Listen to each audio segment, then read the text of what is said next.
Kind of the same, huh? Is that for just like a period of time you're doing that, and then you'll go back to teaching? No, Or you... they just kind of advanced me. Oh, okay. No, I have to teach, I have to do paperwork. Oh, okay. Do all that stuff. Well, that's interesting. But what I was asking you about is that, you know, the right and the left. The right, you said, was power? Mm-hmm. What was the left? Honors and riches. Honors and It riches. says in Proverbs, Okay. riches and honor on your left hand. Because I get the sense that he was using, not his power, but, you know, the power, Yes. whether through prayer or Yes. shielding or what. And the word that's already in him that he already Yeah. knows. Yes. Mm. Yes. That he was taking that out, you know, and I don't know, something about protection, I guess, is Yeah. what he was protecting himself. Yeah. Yeah.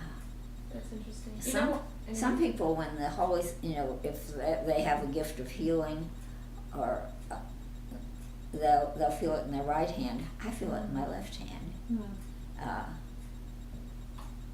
And I'm a right-handed person, but Oh. Interesting. however,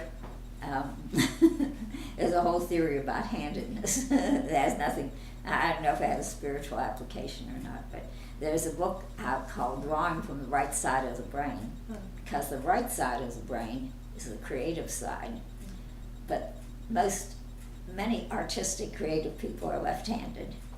And most of my family is left-handed. My mother, my son, my grandsons are left-handed. I'm very, very much a right-handed person. But I do think on the right side of my brain, as well as sometimes the left. The left side is supposedly the logical side, and the right side is the creative side. Interesting. And I'm sure there must be some spiritual applications there too, but in Scripture it does speak of the left hand in Proverbs as honors and riches, and the right hand is always power.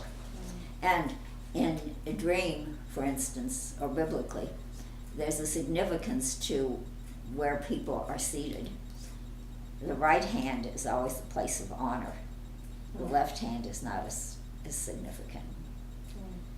And I learned early on, well, the first time that I tried to speak in tongues, I was watching a Jimmy Swaggart telecast, and he gave instructions on how to speak in tongues. So I did it, and out came this beautiful, wonderful romance language. I was so excited, and this voice in my left ear said, "That's not tongues, you're just play acting, you're fooling yourself."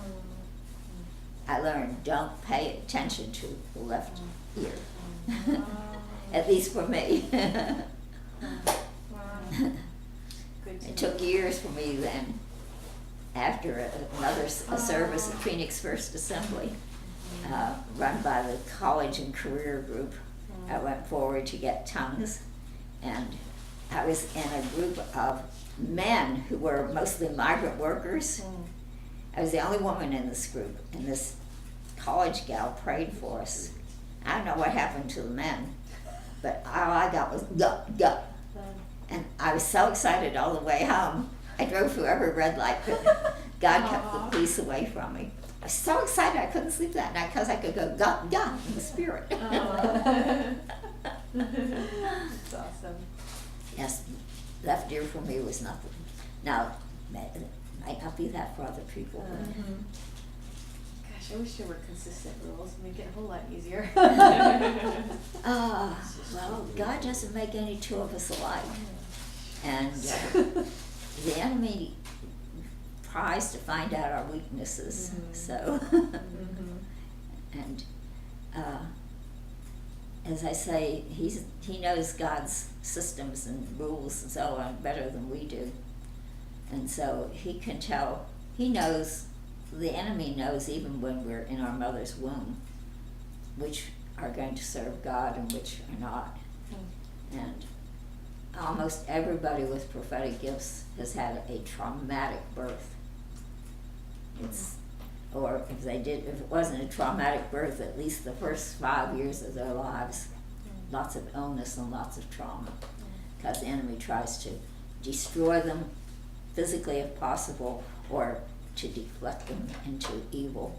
Mm. There's one gal I work with who, well, she has lots of gifts, but the enemy, well, first of all, she was an adopted child, and it was not a good adoption situation.